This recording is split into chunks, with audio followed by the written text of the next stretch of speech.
know it's with love. And I always used to call him that. That's why I call cuteness, because he's like, I love you. Yeah. You are so handsome, even under all of that range. You are so beautiful. Look at you now. Look at you now, Mr. Sandyman.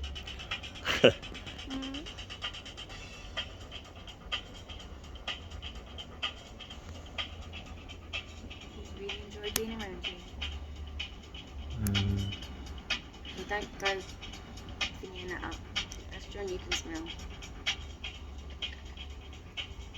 Go on. There is a lump of chicken over there. What, near him? Because there's one over there. Are you going to go over To the there? left, isn't it? Yeah. Well.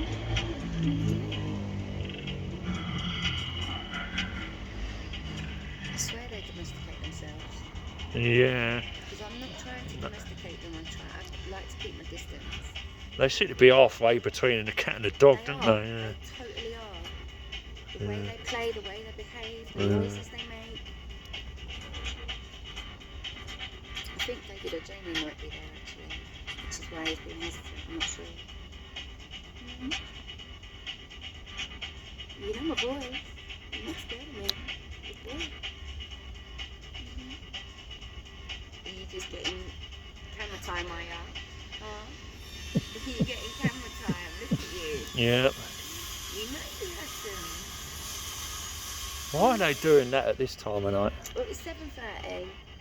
Uh, No, I thought that, but then I checked the time. It's 7:30. It's like, okay. But they shouldn't be really. Well, you gonna go and get that bit of chicken or what? It's over there. I'm not throwing this bit because I want it for cuteness. over there.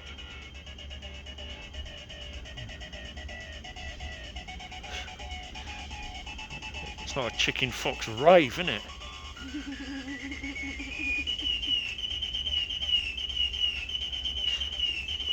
Fuck's sake.